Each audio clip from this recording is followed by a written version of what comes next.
Ruil je oude iPhone in voor een nieuwe en krijg €100 extra op de waarde bij Lab9. Welkom bij Extra, de wekelijkse podcast van het Belang van Limburg met Cato Poelmans. Kunnen anonieme lichamen na jaren toch nog een naam krijgen? Dat is wat de cel Vermiste Personen probeert te doen in Operatie Kerkhof. Wie is de drenkeling met een passie voor Janine? Of de buitenlander op kousen in de Lommelse Sahara? Wij gingen mee op zoek naar de identiteit van de lichamen in de Limburgse zaken.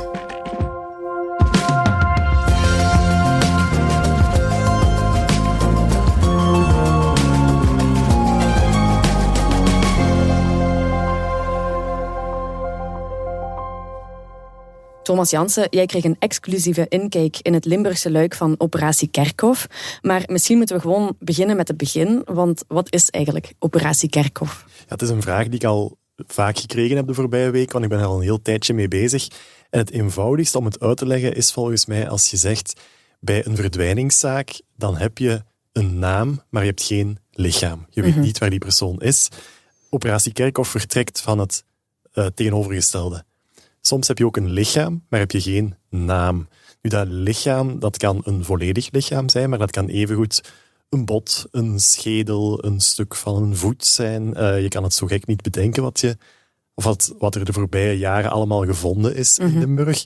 Nu is er het principe, als er een volledig lichaam gevonden wordt, waarvan niet geweten is wie het is, ook niet na onderzoek, dan wordt dat begraven in de gemeente waar het gevonden is.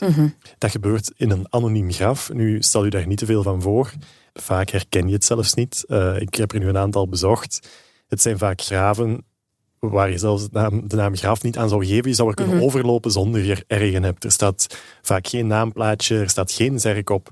Dus daar moet je je niet te veel bij voorstellen, maar zo zijn er dus wel wat, ook in Limburg. Ja, en ik vermoed dan Kerkhof in die naam van die operatie, dat wil zeggen dat ze daar met die graven iets gaan doen, gaan terug openleggen waarschijnlijk.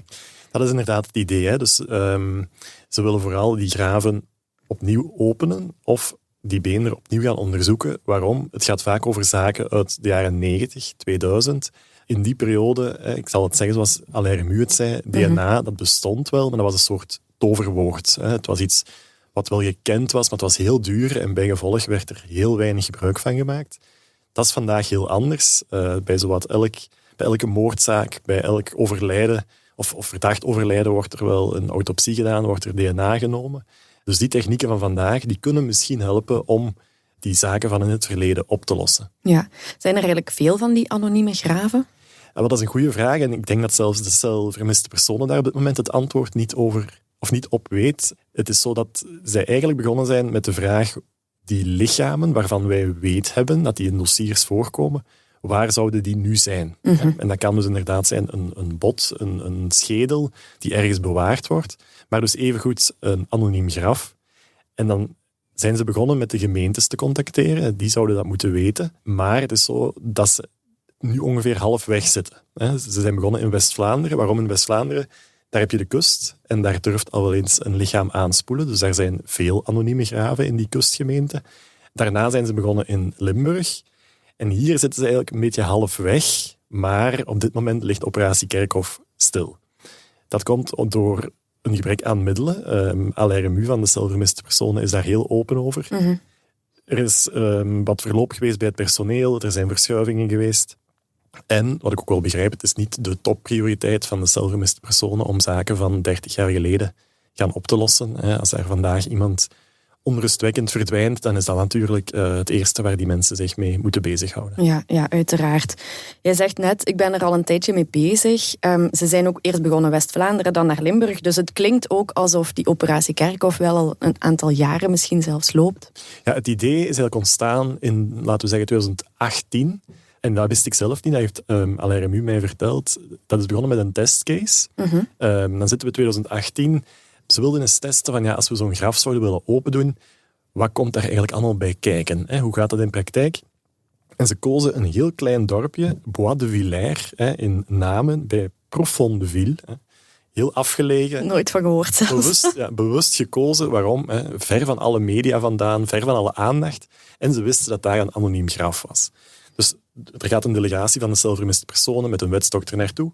Dat graf wordt opengemaakt. Ze wisten wel dat dat een zaak was uit 2001.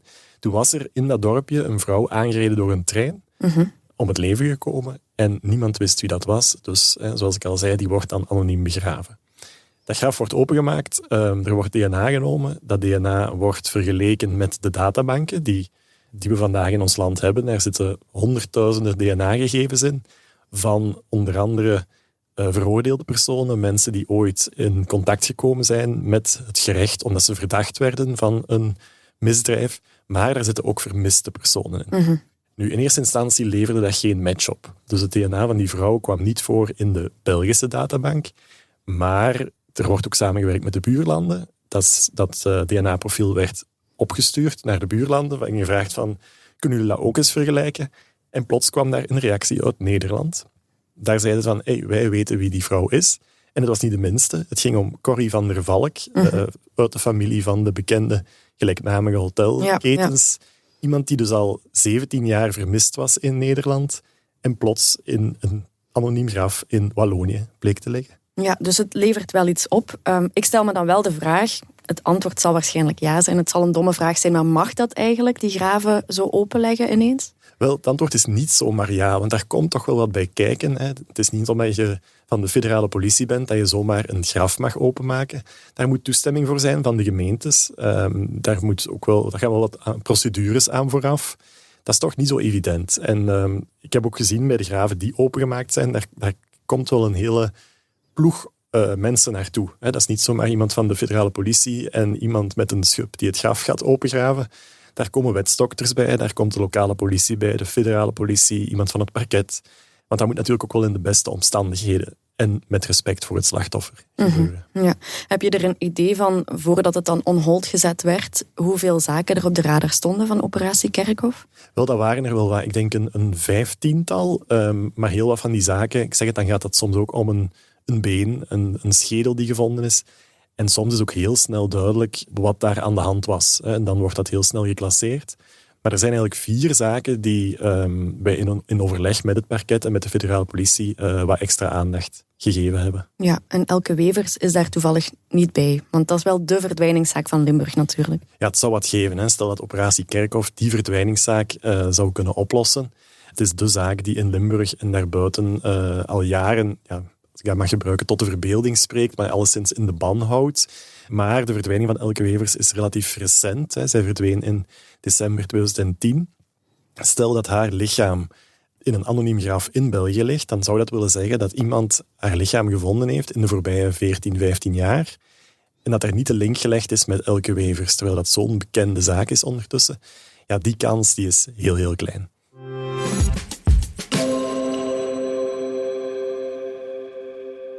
Voor de verdwijning van Elke Wevers kan Operatie Kerkhof dan misschien geen opheldering bieden. Maar je zei net wel, er zijn 4 andere zaken waarin dat misschien wel kan.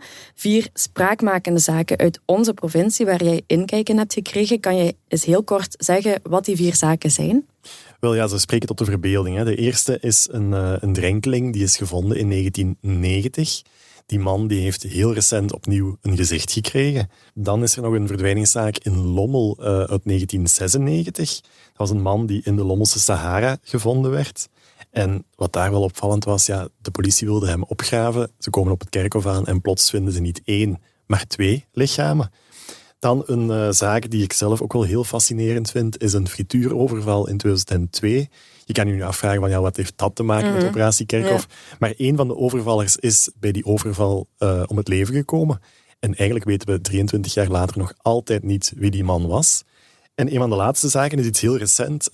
Op een jeugdkamp in Welle heeft een Giro in 2022, dus amper 2,5 jaar geleden, een aantal beenderen gevonden in de herk. Oké, het klinkt allemaal heel spannend. We zullen misschien even er dieper induiken. Hè. Dus de eerste die je daarnet zei, dat was een drenkeling in de jaren 90, geloof ik dat je zei. Ja? Dus 35 jaar geleden pak, die in het kanaal in Lanaken eruit gevist werd. Ja, we moeten terug naar 4 februari 1990. Dat was een zondag. Ik weet niet of dat belangrijk is, maar het was net zaterdagavond geweest, vrijdagavond geweest. Het kan misschien een rol spelen. In ieder geval, toen was er een sluiswachter aan de fabriek van KNP, heette dat toen nog. Dat is het latere Sappi. En die merkt ineens een lichaam op in het kanaal Briegden-Neerharen. Ze halen dat lichaam vrij snel uit het water. Dat blijkt een man te zijn. Leeftijd wordt geschat op 40, 50 jaar. Hij is niet zo groot, hij is 1,68 meter. Hij heeft zwart haar, hij heeft een volle zwarte snor, bruine ogen, een rond gezicht en ook wel opvallend, hij mist enkele tanden. Maar de grootste aanwijzing die meteen duidelijk wordt, staat op zijn linkerpols. Daar treffen de onderzoekers de naam Janine aan, getatoeëerd. Nu, je zou dan denken, ja, op zo'n moment met die tatoeage, dat gaat niet lang duren vooraleer Janine ongerust wordt. Hè. Haar man is na een weekendje stappen misschien niet thuisgekomen. En vooral de speurders, na een autopsie weten zij ook dat hij niet langer dan een week overleden is. Dus het gaat zeker niet om een lichaam dat daar al wekenlang aan het ronddrijven is. Dus ik kan me zo voorstellen dat die zaak in het begin misschien weinig ophef veroorzaakte. Dat gaat niet lang duren vooraleer Janine zich gaat melden. Maar de speurders wachten en ze wachten. En ze moeten blijven wachten, want niemand meldt zich. Uiteindelijk komt daar een begrafenisondernemer bij. Die houdt het lichaam nog een aantal dagen in bewaring. Maar, zoals ik al zei, als niemand zich meldt, dan wordt het lichaam anoniem begraven in de gemeente waar hij gevonden wordt, in dit geval Lanaken. Ja, en dan op 28 november 2023 wordt die man opnieuw opgegraven dan in het kader van Operatie Kerkhof. Ja, we zitten dus 33 jaar later. Hè. 33 jaar blijft het eigenlijk heel stil rond die zaak. Er wordt heel weinig rond gedaan, wat ook begrijpelijk is. Hè. Wat zou je moeten doen? Maar dan, ja, in Operatie Kerkhof wordt dat graf in Lanaken opnieuw opengemaakt. Daar treffen ze in dat graf geen sporen meer aan van een kist. Die is volledig vergaan. Maar de man zit in 3 lijkzakken. En wat ook opvalt, ja, de kledij en zelfs de schoenen zijn nog grotendeels intact. Die worden meegenomen. Daar zijn vandaag ook foto's van. En nog een beetje een gelukje voor de speurders. Ook de schedel is volledig intact. Ook die wordt meegenomen. Net als een aantal beenderen. Onder andere een stukje van het dijbeen, de tanden. Op basis van dat dijbeen en die tanden kunnen de speurders dat DNA-profiel opstellen. Dat is iets wat ze in 1990, wat toen nog science fiction was, denk ik. En dat wordt ook gedaan. Dat DNA-profiel is er. En dat wordt opnieuw vergeleken met die databank, met al die profielen in die databank. Maar het levert, niet echt heel verrassend, maar het levert geen match op. Ja, je zei net, een gelukje voor die speurders. Die schedel die is intact. Waarom is dat dan een geluk? Wel, ze nemen die schedel mee. Dat doen ze niet zomaar. Want bij zo'n intacte schedel kunnen ze een gezichtsreconstructie doen. Dat is iets heel fascinerend. Maar met klei gaat er eigenlijk een robottekenaar, die gaat daarmee aan de slag. En die maakt op basis ook van een robottekening, hebben ze dus dat gezicht volledig kunnen reconstrueren. Sinds enkele dagen is dat ook af en kunnen mensen opnieuw kijken naar de man die 35 jaar geleden ondertussen uit het water gehaald is. Ja, had er dan toen, 35 jaar geleden, niemand het idee om die man te tekenen of een foto te maken of zo? Wel, die bedenking maakte ik me ook meteen. Van 1990, het is niet dat het fototoestel nog moest uitgevonden worden. In die periode zitten we ook niet. Maar wat er wel misgegaan is, zou je kunnen zeggen, is dat het lichaam te snel uit het water gehaald is. Dus er zat te veel tijd tussen het uit het water halen van het lichaam en dat de speurders daar waren en die foto konden maken. En dat water heeft een bepaald effect op het menselijk lichaam. Dat wordt helemaal zwart, dat begint helemaal op te blazen. Dus die foto, die is er. Ik heb die ook gezien, maar daar ben je niks mee. Het enige wat ze daarmee weten, is dat de man een snor had. Die is nog zichtbaar, maar voor de rest kan je kan die zelfs niet verspreiden voor publicatie. Ook een beetje te gruwelijk. Ja, dus het is eigenlijk vooral met die gereconstrueerde schedel nu dat ze proberen dan te zoeken wie die man was.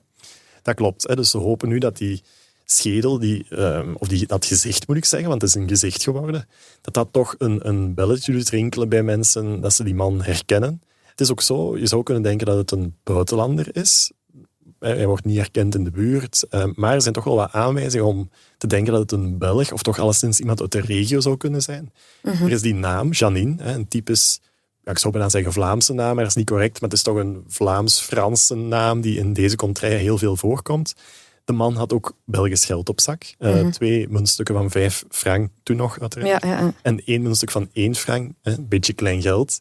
En hij had ook sigaretten op zak die in België verkocht werden. Ja, dus hopelijk vindt er dan toch iemand wie die man is natuurlijk, na 35 jaar. De tweede zaak die je daarnet noemde, die speelt zich af in Lommel. Op 27 september 1996 heeft een wandelaarster daar een lichaam gevonden aan de rand van de Lommelse Sahara. Dat klopt. De Lommelse Sahara, een heel uitgestrekt gebied. Daar kan je wel een lichaam verstoppen, zou je denken. Maar in dit geval is dat toch enigszins anders.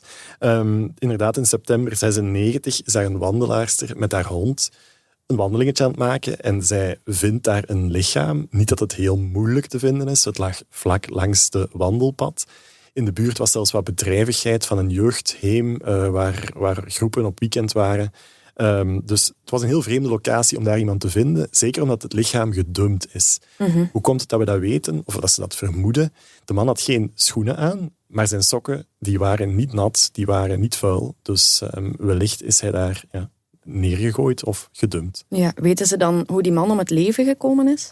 Ja, dus dat werd heel snel duidelijk, bijna diezelfde dag al, dat de man vermoord is. Meer bepaald gewurgd. Er waren sporen van wurging in de hals, wellicht met wat ijzerdraad. En dat zou gebeurd zijn in de nacht ervoor, dus in de nacht van 26 op 27 september. Nu, over die man, ik zeg tussen de 6 jaar na die zaak in Lanaken, er is wel een foto gemaakt toen, of er is ook een foto gemaakt toen. Mm-hmm. En die beschrijving die hebben we ook nog altijd. Dus het gaat om een man van buitenlandse origine dit keer. Hij zou tussen de 25 en de 35 jaar oud zijn. Ook hij was niet zo heel groot, 1,65 meter. Je denkt dan ook weer meteen aan een buitenlander. Mm-hmm. Buitenlandse origine, iemand die misschien van heel ver komt. Maar ook weer opvallend, hij droeg kleding van C&A. Toch een winkel die vooral ook weer in onze buurten actief is. Of die hier kledij verkoopt. Ja, ik las ook in jouw artikel daarover dat die man veel tatoeages had. Dat lijkt me dan ook iets bij uitstek om iemand aan te identificeren. Dat klopt, het waren heel opvallende tatoeages. We zullen ze even overlopen. Het was op de linkerbovenarm had hij een opvallende adelaar. Het lichaam van die adelaar ging zo wat over in een soort zeemeerminnenstaart. Op zijn rechterbovenarm was een gelijkaardige tekening, maar dan van een vrouw. En op zijn rechterpols stond de naam Hera. Dat zou kunnen verwijzen naar de godin van het huwelijk, de vruchtbaarheid, de familie. Maar het zou ook gewoon de voornaam kunnen zijn van een vriendin, van zijn vriendin misschien. En wat daar ook op zou kunnen wijzen, is dat hij op zijn linkerhand een litteken had in de vorm van een H. En dat kwam door een verwijderde tatoeage. Mm-hmm. Dus misschien is het een ex-vriendin, Hera. Wat er ook nog op zijn lichaam stond, want ik zeg het waren heel wat tatoeages, is dat er onder die naam, onder Hera, stonden 5 puntjes. Nu, dat zou kunnen betekenen als die stonden in de vorm van een dobbelsteen, wat ik niet met zekerheid weet, maar dan kan dat wijzen op het leven in de gevangenis. Je kan je dat zo voorstellen, 4 puntjes in een vierkant met 1 puntje in het midden. De 5 op de dobbelsteen. Voilà, zo moet je het voorstellen. Mm-hmm. En dan had hij nog op zijn linkerborst een dolfijn. En op de binnenkant van zijn linkeronderarm stond de naam Mesdoen. Nu, Mesdoen werd toen in de media meteen gelinkt aan een Koerdische meisjesnaam. Ik heb daar zelf heel weinig over gevonden. Mm-hmm. Maar het was voor de journalisten van toen, in de midden jaren 90, wel aanleiding om die verdwijning te linken aan operatie Sputnik. Operatie Sputnik, vandaag zegt niemand dat nog iets. Nee, klopt. Maar in die periode, dus het september 96, 10 dagen voor de vondst van die man, was de Rijkswacht huiszoekingen gaan doen bij enkele Koerdische organisaties en personen in Brussel, Dendermonde en dichter bij huis in Genk.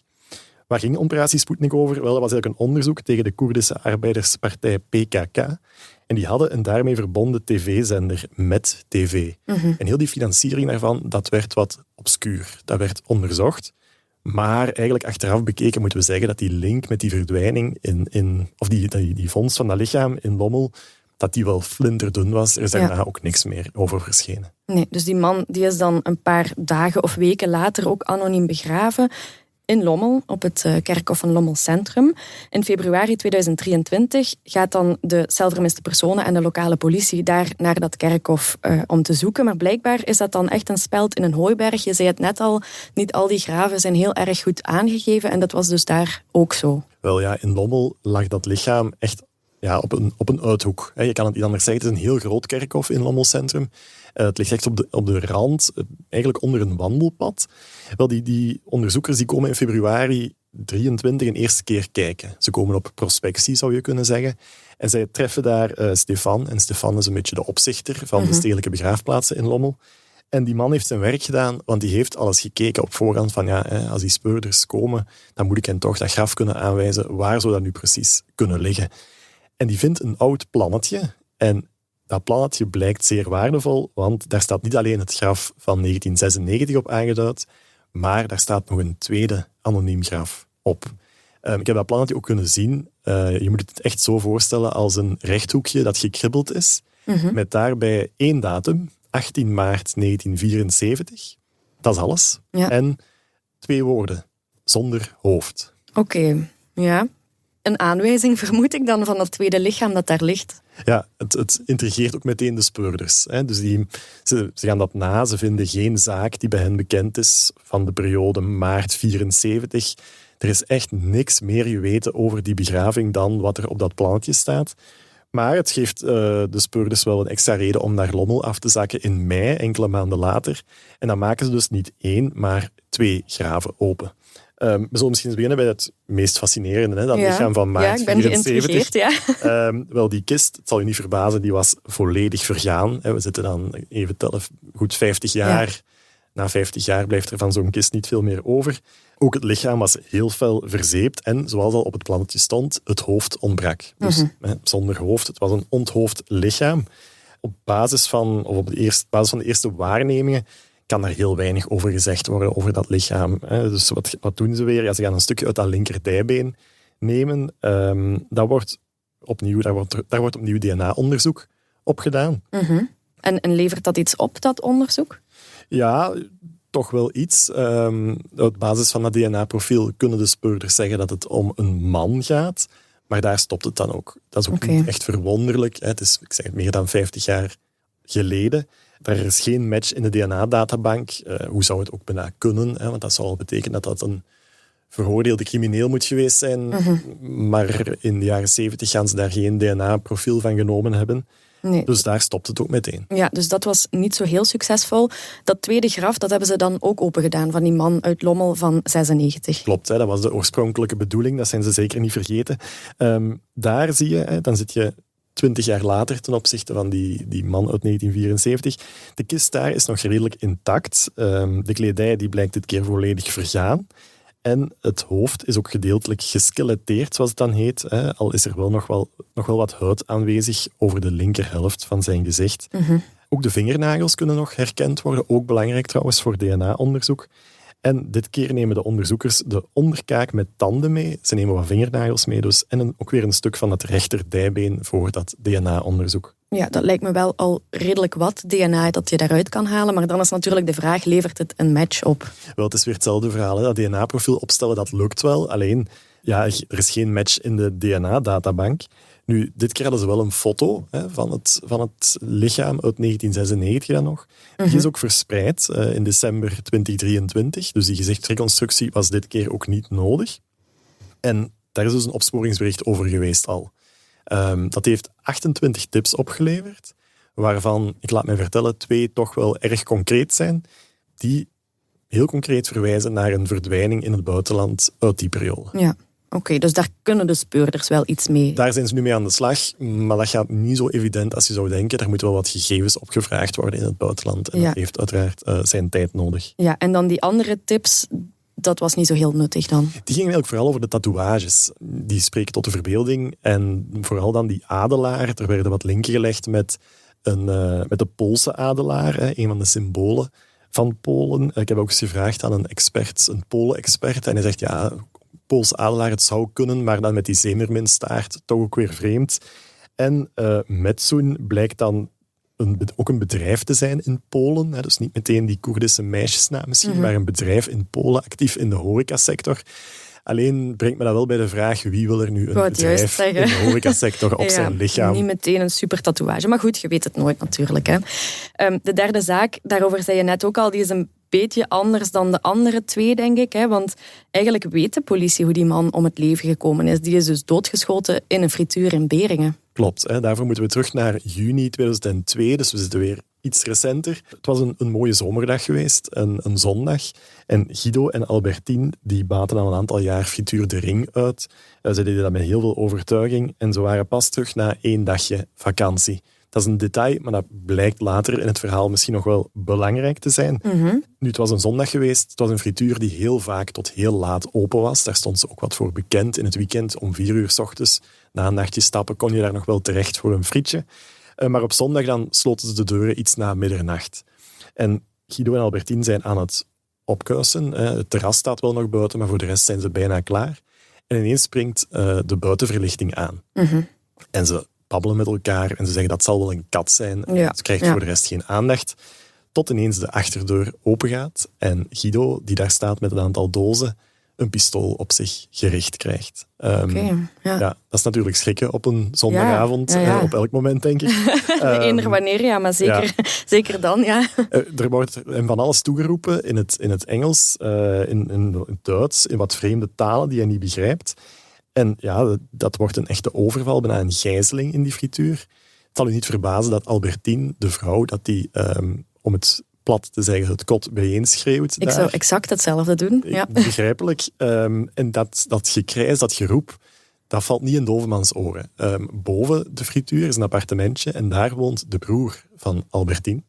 Die hoort dat en in eerste instantie denkt hij nog, ze zullen ruzie hebben. Hè?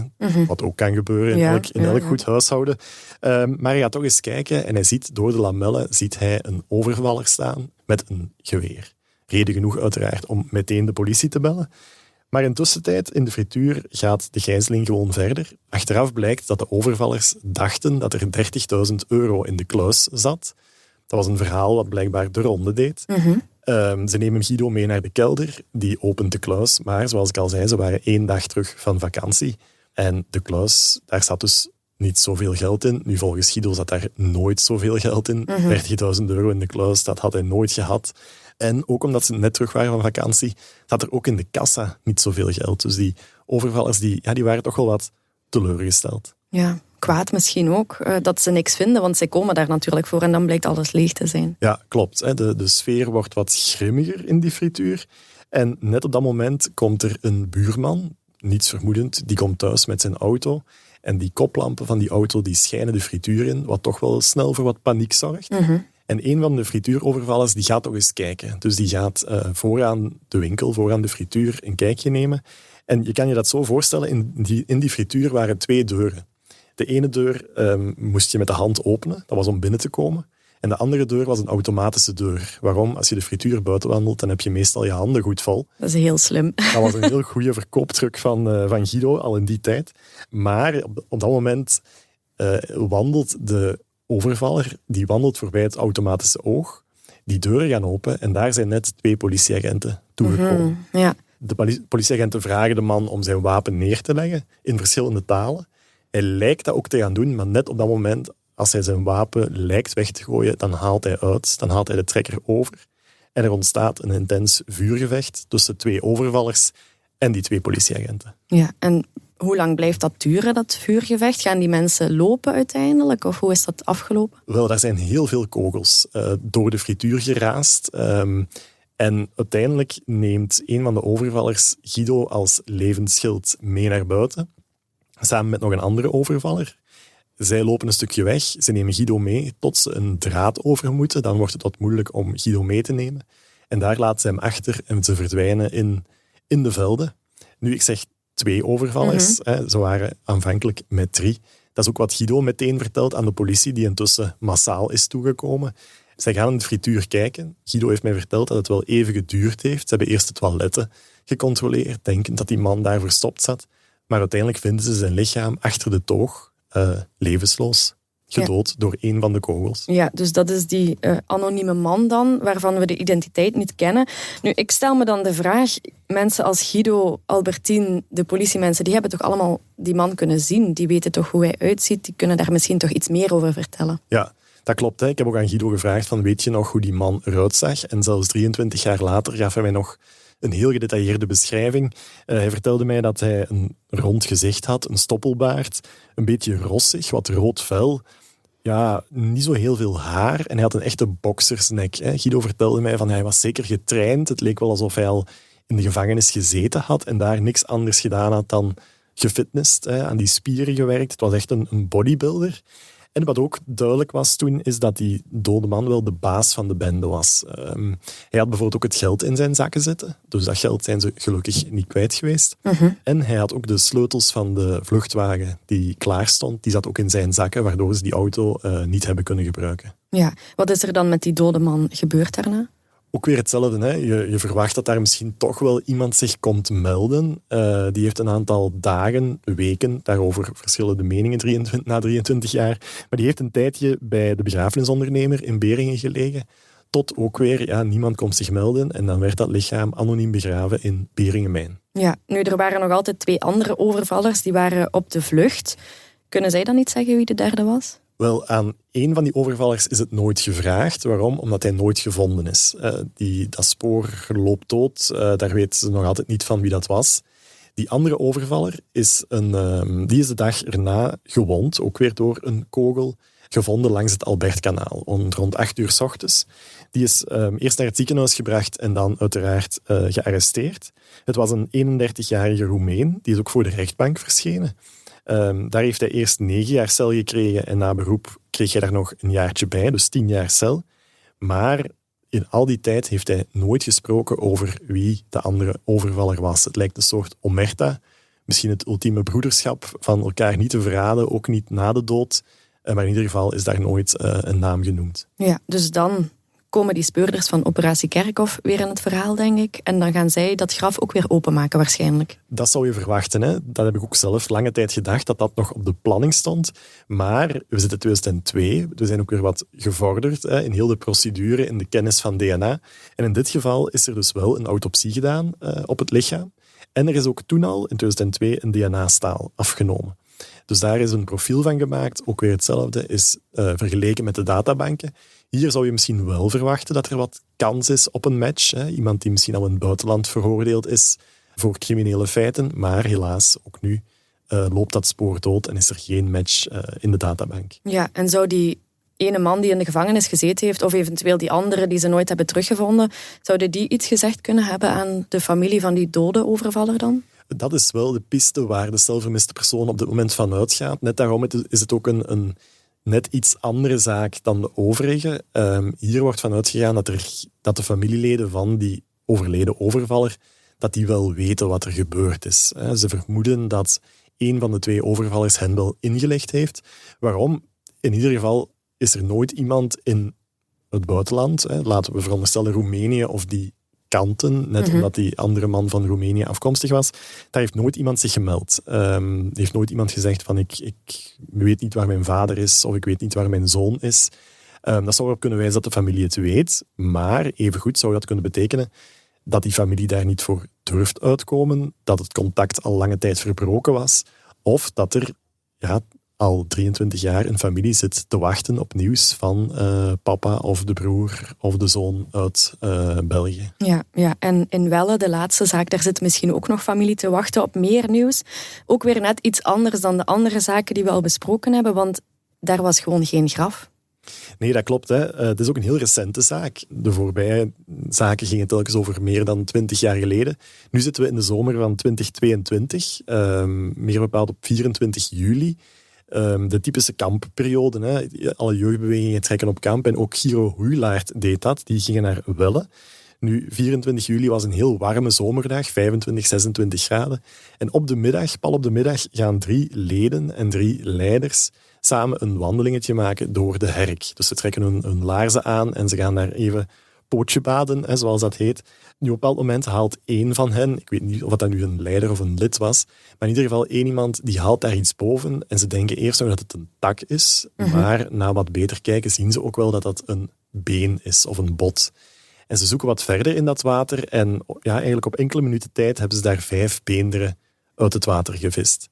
Nu, het blijven jongeren, ze steken die beenderen in een doos. Die doos belandt ergens in de leiderstent en ze geven daar eigenlijk niet te veel aandacht aan. Ze denken dat het van een dier zal zijn, een leuke vondst, maar meer dan dat ook niet. Tot 1 dag later, een van de andere Giro-leiders, die studeerde kinesiotherapie, die deed die doos open en die roept wellicht enkele leiders samen en die zegt van, hey mannen, ik denk dat we hier wel een probleem hebben, want dit zijn volgens mij menselijke beenderen. Ja, en ik vermoed dat ze dan ook wel de politie ingeschakeld hebben, toch? Meteen. Toen hebben ze meteen de politie gebeld en in het verslag kan je lezen dat toen ook wel echt alle alarmbellen afgingen bij de politie. Nog diezelfde avond, ze hebben rond 6:00 hebben ze de politie gebeld. Goed, een half uurtje later staat daar de politie effectief om die beenderen te inspecteren. Er worden foto's gemaakt. Er wordt aan de jeugdbeweging gevraagd om niet meer in de herk te gaan. Het gebied waar ze die gevonden hebben wordt afgebakend. Dus het is echt wel alle hens aan dek. Een half uurtje later wordt er een gerechtsdeskundige aangesteld. Er worden foto's gemaakt en die worden naar de wetsdokter gestuurd, die daar meteen al een blik op werpt. En ook hij stelt vast dat het gaat grotendeels om menselijke beenderen. Ja, nu zijn we natuurlijk 2022 wanneer dit gebeurt. Ik veronderstel, het DNA-onderzoek staat stukken verder dan 20, 30 jaar geleden, dat ze daar wel snel iets van kunnen maken, dat ze daar snel een analyse van kunnen maken. Ja, het gaat inderdaad heel snel. Hè. Nu al snel blijkt dat een van de 5 beenderen dat van een dier is. Een katachtige, toch alleszins die grootte. Dus daar wordt niet al te veel aandacht aan gegeven. De 4 overige beenderen die worden wel tot in detail onderzocht. Het gaat om een fragment van een dijbeen, 2 opperarmbeenderen, dus beenderen uit de bovenarm, en dan nog een restant van een botfragment, vermoedelijk een dijbeen. Nu, die beenderen die verhuizen uiteindelijk allemaal naar het laboratorium voor genetische identificatie, heet dat dan. Daar worden die nauwkeuriger onderzocht, wordt er ook weer een DNA-analyse gedaan. Nu, voor 2 van de 4 beenderen gaat dat redelijk tot zeer goed. Voor de andere beenderen is het onvoldoende materiaal om een goed DNA-profiel op te stellen. Nu, die 2 beenderen, opvallend toch wel, je zou denken dat het van 1 man of 1 vrouw is, maar dat blijkt niet het geval. 1 bot is van een man, het andere is van een vrouw. We zitten dus met 2 lichamen. Ja, en weten ze hoe oud die lichamen zijn? Ja, dat is vrij snel duidelijk. Eigenlijk op basis van die foto's al zegt de wetsdokter al van dit gaan wellicht beenderen zijn die ouder zijn dan 30 jaar. Daarmee is veel en niet veel gezegd natuurlijk, want dat kan nog veel ouder zijn. Maar waarom die 30 jaar? Dat is een soort grens voor politie en parket om daar nog veel aandacht aan te geven. Dat is ook een termijn. Als iets ouder is dan 30 jaar, heeft het nog weinig zin om daar heel veel aandacht aan te geven, net omdat je dan met verjaringstermijnen zit om misdaden te vervolgen. Ook omdat het moeilijker wordt, zoals je ook hier ziet, om nog DNA-profielen correct op te stellen. Maar desondanks gaan ze met die profielen wel naar de DNA-databank. Dus die worden wel vergeleken.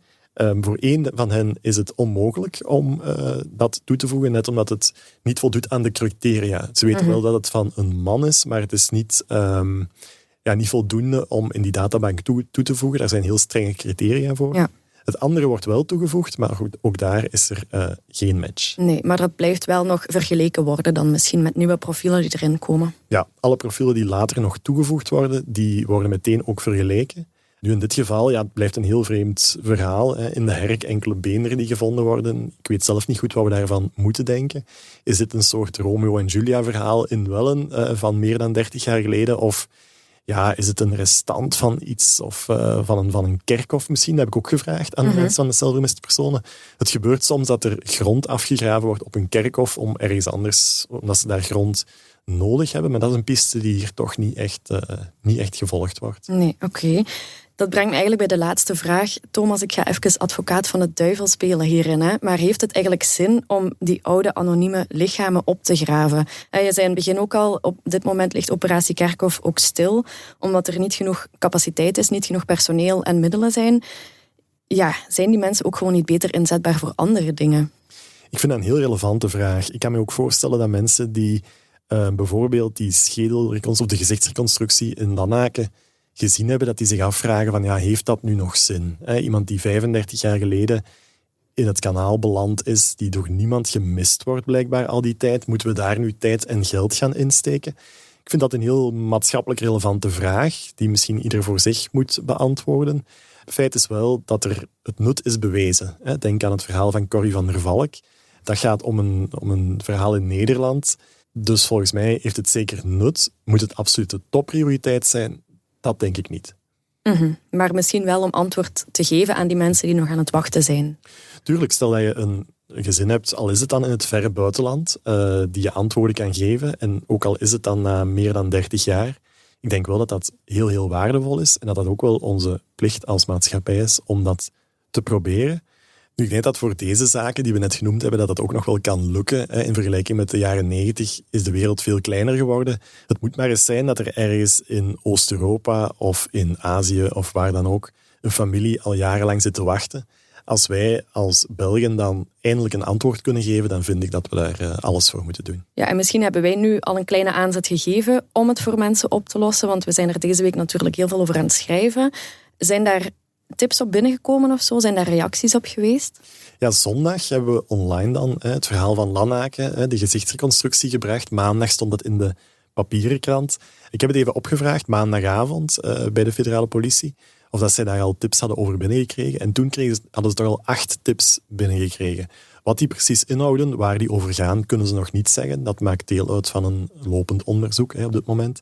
Maar 8 tips, ik vind dat toch niet weinig voor een zaak waar het al 35 jaar stil over is. Ja, en zo wordt ze misschien toch nog opgehelderd. Hij wordt dus ongetwijfeld nog vervolgd. Dankjewel, Thomas. Dit was Extra, de wekelijkse podcast van het Belang van Limburg. Bedankt voor het luisteren. De credits van deze podcast vind je op hbvl.be of in de HBVL Nieuws-app.